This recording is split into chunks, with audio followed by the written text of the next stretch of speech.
My name is Vex 9412. Yes, I know. Charming, right? The Galactic Council really outdid themselves with that creative naming system.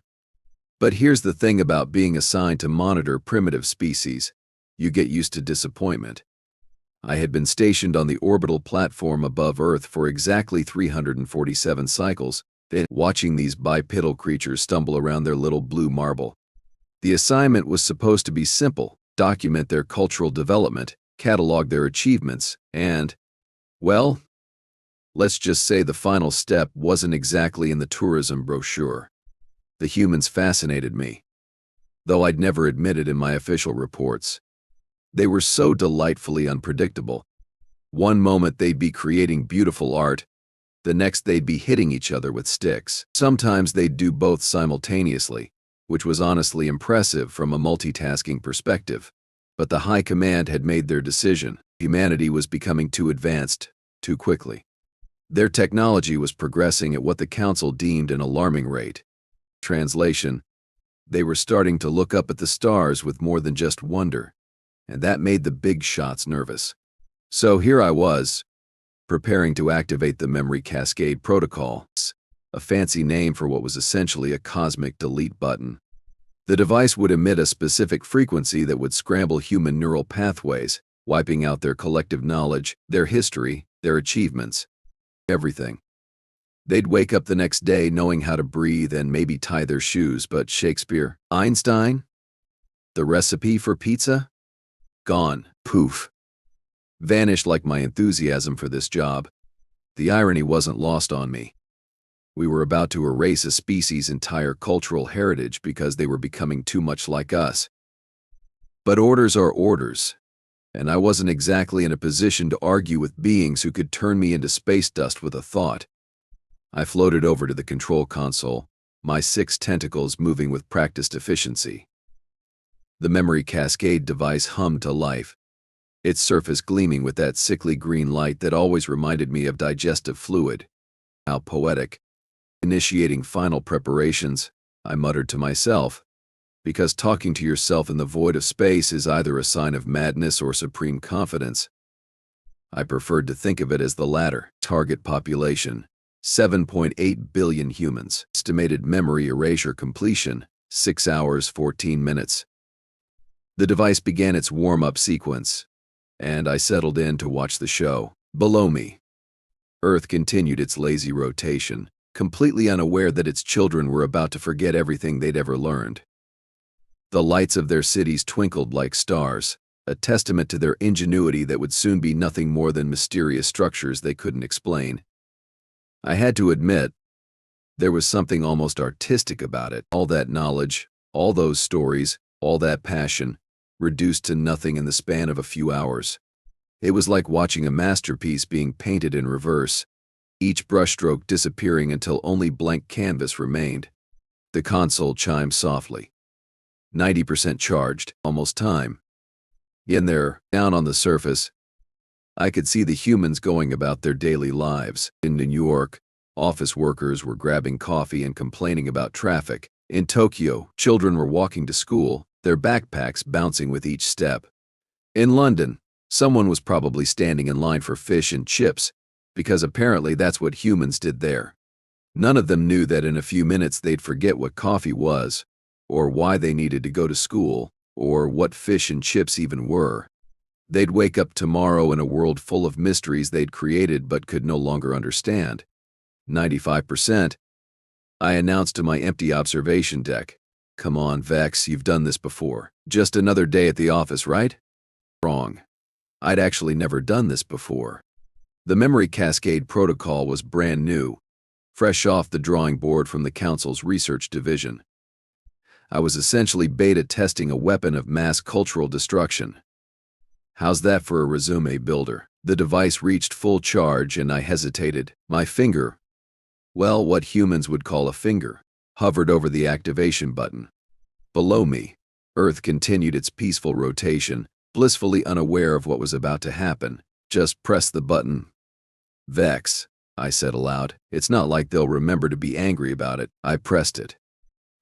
The memory Cascade device erupted in a brilliant flash of green light, sending waves of neural disruption cascading down toward the planet's surface.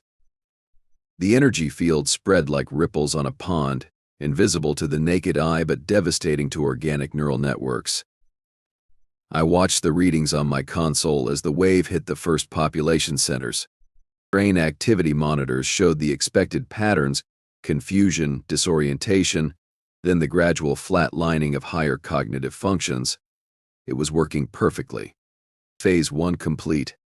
I reported to the empty room. Memory cascade successfully deployed, neural pattern disruption proceeding as expected. But then something strange happened. The readings began to fluctuate.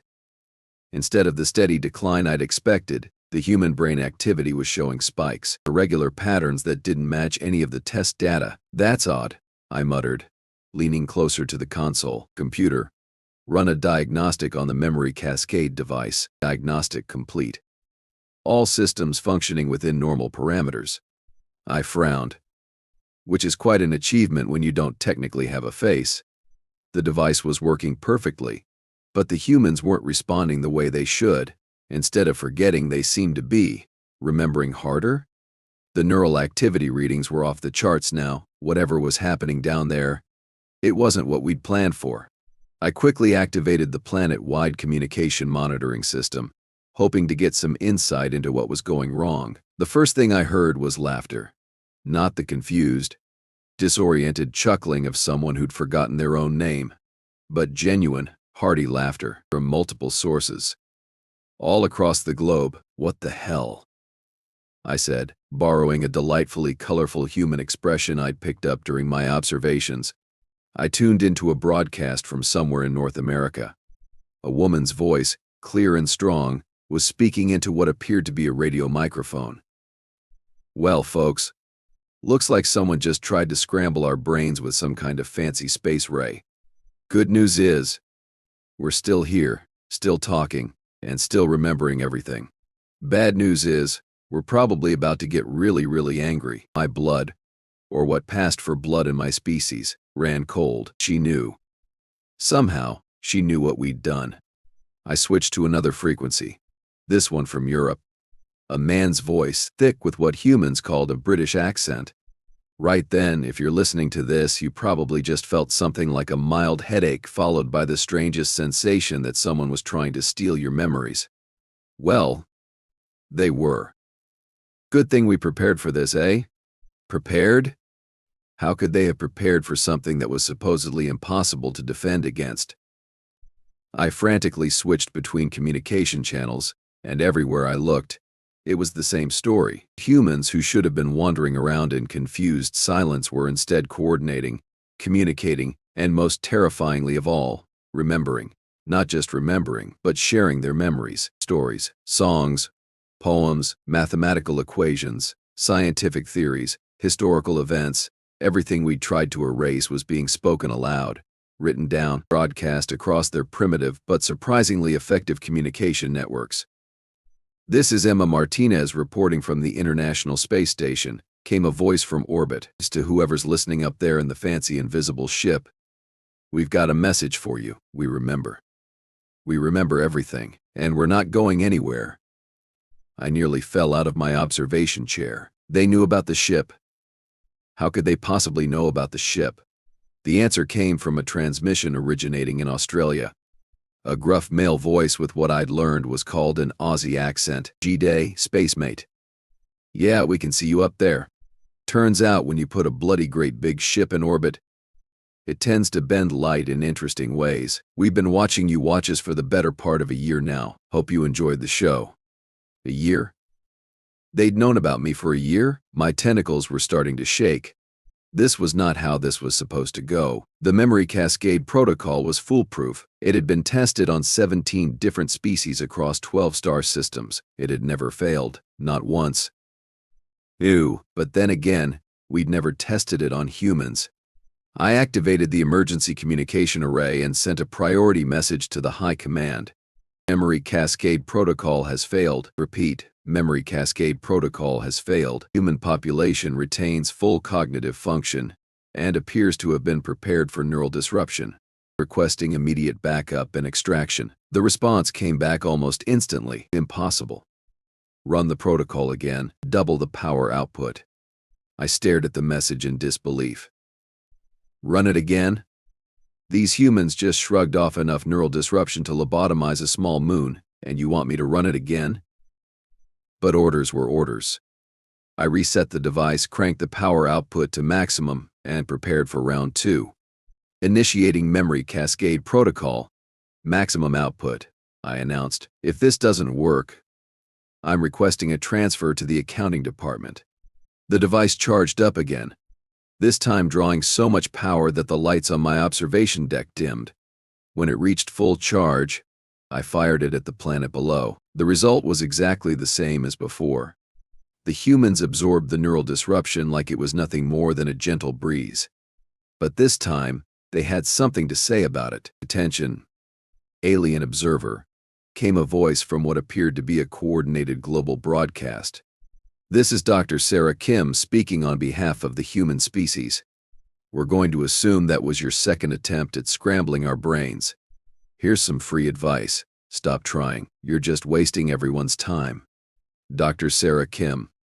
I made a mental note of the name. She was going to be trouble. I could already tell. The broadcast continued. You see, we've been preparing for this day for quite some time.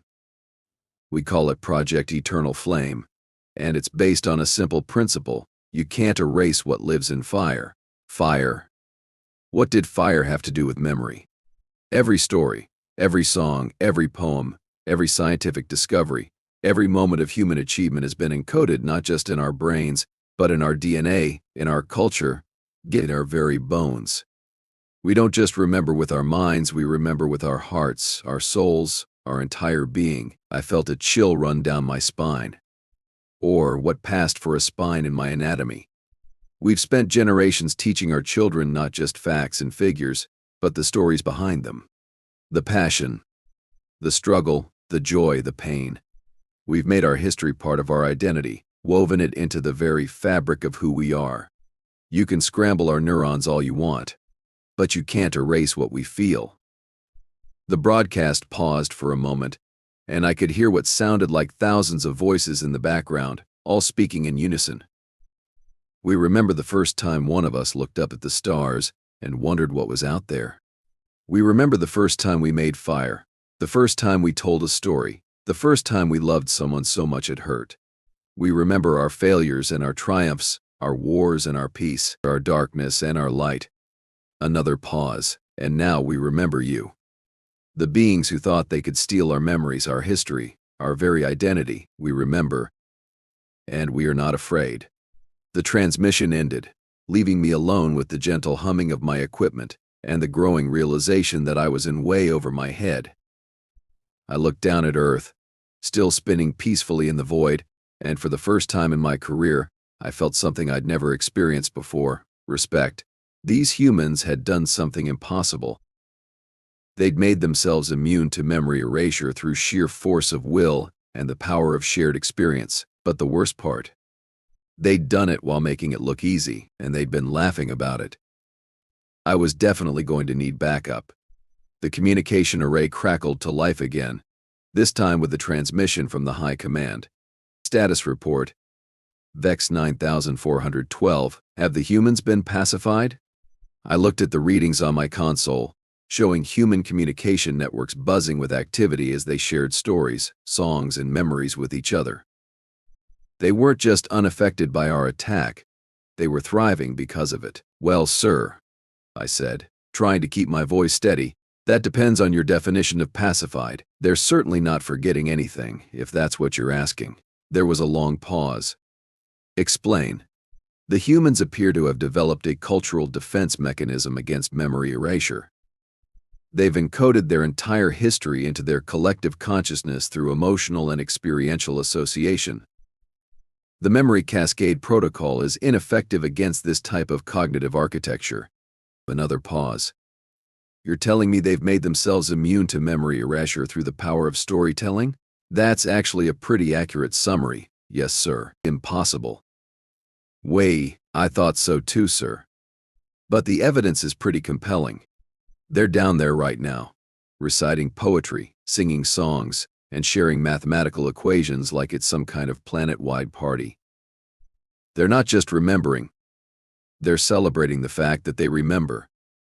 The line went quiet for so long I thought the connection had been severed. When the voice finally returned, it sounded different, older, wearier. Vex 9412, you are to maintain your position and continue monitoring. Do not attempt any further memory Cascade protocols. A special task force is being assembled to deal with this situation. A special task force? Sir, what kind of special task force? The kind that makes species disappear permanently. Stand by for further orders. The communication ended, leaving me alone with my thoughts and the growing certainty that things were about to get much, much worse. I looked down at Earth one more time, watching the lights of human civilization twinkle in the darkness. They had no idea what was coming. They'd won this battle through cleverness and determination, but the war was far from over. And somehow I found myself hoping they'd find a way to win that too. After all, any species that could turn memory erasure into a celebration deserved at least a fighting chance, even if it meant I'd probably end up in a galactic council prison for thinking such treasonous thoughts. The console chimed softly, indicating an incoming transmission from the planet below. I hesitated, then activated the receiver. "Hey there, space friend," came a cheerful voice. "This is Tom Baker from Melbourne. We know you're probably just following orders up there, but we thought you should know we're not angry with you. We're grateful. You've reminded us why our memories matter, why our stories are worth telling, why our humanity is worth preserving." I sat in stunned silence. "We don't know what's coming next, but we want you to know that whatever happens, we remember. We remember everything. And we'll keep remembering until the last star burns out." The transmission ended, leaving me alone with the weight of what I'd just heard. These humans were about to face annihilation, and their response was gratitude. I was beginning to understand why the High Command was so afraid of them, and why I was starting to hope they'd survive what was coming next. 3 cycles later, they arrived.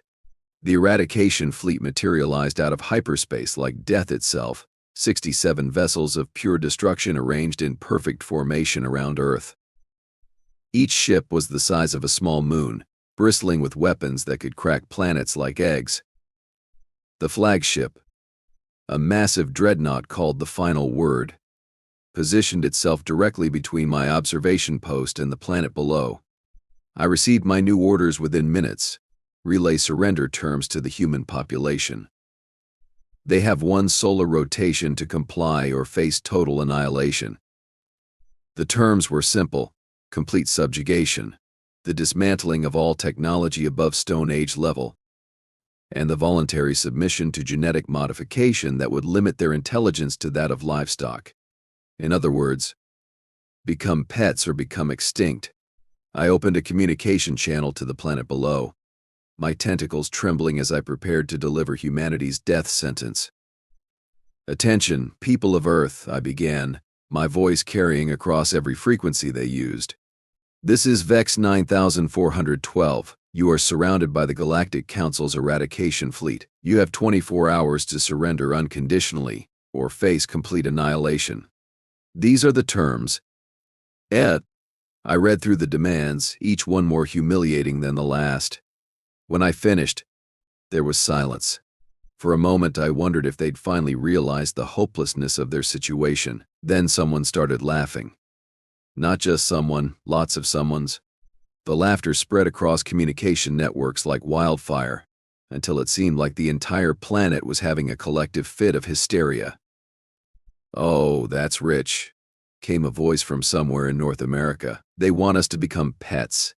Have they met us? We can't even train our actual pets properly." Another voice chimed in from Europe. 24 hours? That's barely enough time to have a proper debate about it. We'll need at least a week just to form committees."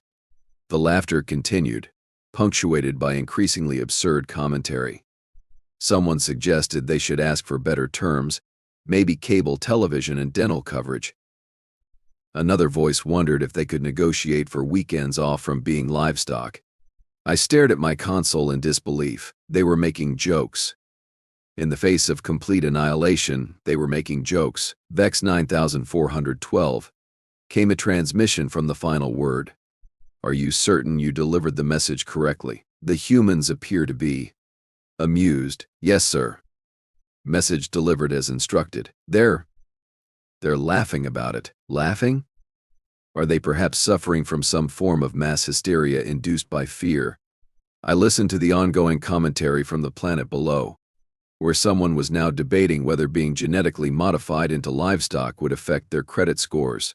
No, sir. I don't think it's hysteria.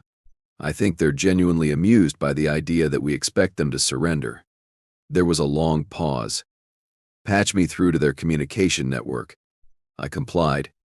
And within seconds, the deep, authoritative voice of Fleet Admiral Korth Prime was broadcasting to the entire planet. Attention, humans. This is Fleet Admiral Korth Prime of the Galactic Council Eradication Fleet. Your response to our terms is inappropriate. You seem to misunderstand the gravity of your situation. You are completely surrounded, hopelessly outgunned, and facing imminent extinction. This is not a matter for humor. The laughter died down, and for a moment I thought the Admiral had finally gotten through to them. Then a new voice came over the airwaves, calm and steady. Admiral, this is President Maria Santos of the United Earth Alliance. We understand our situation perfectly. We're outnumbered, outgunned, and probably outmatched. But you seem to misunderstand something fundamental about humanity. We don't surrender. We never have. And we never will. Not to you, not to anyone. Your defiance is admirable but pointless, the Admiral replied. We have weapons that can sterilize your entire planet in minutes. Your resistance is meaningless. Maybe, Santos agreed. But you're missing the point. This isn't about winning or losing. This is about who we are. And we are not the kind of species that goes quietly into the night. I could hear murmurs of agreement from across the planet, voices joining in from every continent, every nation, every culture. They were united in a way I'd never seen before. Besides, Santos continued, you made one crucial mistake when you decided to threaten us instead of just destroying us outright. Oh? And what mistake was that? You gave us 24 hours to prepare. And Admiral, you have no idea what humans can accomplish in 24 hours when we're properly motivated. The communication ended, leaving the Fleet Admiral and me in stunned silence. What did she mean by that? The Admiral asked. I checked my sensors, scanning the planet below for any signs of military buildup or technological advancement. What I found made my blood run cold. Sir, I'm detecting massive energy signatures all across the planet. They're building something. Multiple somethings. The power outputs are off the charts. Impossible. Our intelligence indicates they barely have space flight capability. Sir, I think our intelligence might have been incomplete. Over the next 18 hours, I watched in fascination as humanity revealed what they'd really been up to during my year of observation. The pretty lights I'd seen from orbit weren't just cities, they were massive manufacturing complexes, hidden in plain sight. The primitive communication networks weren't just for entertainment, they were quantum encrypted coordination systems that put our military communications to shame. They'd been playing dumb. For decades, possibly centuries, they'd been hiding their true technological capabilities behind a facade of primitive behavior and internal conflicts. And we'd fallen for it completely. But the real surprise came when they started launching things into space, not the clunky chemical rockets I'd been expecting, but sleek, elegant vessels that moved with impossible grace and speed. Within hours, they had hundreds of ships in orbit, each one bristling with weapons I couldn't even begin to identify. Admiral, I reported, my voice barely steady, the humans have deployed a fleet. A big one, and sir, I don't think those are conventional weapons they're carrying. Specifications? Unknown. The technology doesn't match anything in our databases. It's like they've been developing along completely different scientific principles. The Admiral's response was immediate. All ships, prepare for immediate assault. We will not be intimidated by primitive spacecraft. But as the Eradication fleet moved into attack formation, something unexpected happened. The human ships didn't retreat or take defensive positions. Instead, they began to sing, not literally, of course. But the electromagnetic emissions from their vessels created a harmonic pattern that, when translated into audible frequencies, sounded remarkably like music. Complex, beautiful, haunting music that seemed to tell a story of struggle and triumph, of love and loss, of hope against impossible odds. "What are they doing?" the Admiral demanded. I think they're sharing their memories again, sir. But this time, they're doing it through their technology. Each ship is broadcasting a different piece of human history, human culture, human achievement. The song grew louder and more complex as more ships joined in. I could hear echoes of Mozart and Miles Davis, of ancient tribal chants and modern symphonies, of lullabies and battle hymns. It was the sound of an entire species singing in unison, and it was the most beautiful thing I'd ever heard. "Enough!" the Admiral roared. "Open fire, all ships. Open fire." The Eradication fleet unleashed hell. Plasma cannons, particle beams, quantum torpedoes. Every weapon in the Galactic Council's arsenal screamed toward the human ships. The space between Earth and the fleet lit up like a miniature sun. When the light faded, the human ships were still there, not just intact, but completely unharmed. They'd absorbed the energy from our weapons and somehow converted it into their song, which now rang out across the solar system with even greater intensity. "Impossible," the Admiral whispered. "Nothing can withstand that kind of firepower, sir," I said quietly. "I don't think they're just ships. I think they're memories given form. Physical manifestations of human consciousness, human will, human refusal to be erased." The Admiral's response was cut short by an incoming transmission from the human fleet. The voice was different this time, older, wearier, but filled with quiet authority. "Admiral, this is Commander Jack Harrison of the human vessel Indomitable. We're going to give you one chance to leave. Pack up your toys, head back to whatever bureaucratic nightmare you call home, and tell your bosses that Earth is off limits. Ever. You're in no position to make demands," the Admiral snarled. "You may have some kind of defensive technology, but you're still outnumbered 67-1. Numbers don't matter when you're fighting for something worth dying for," Harrison replied.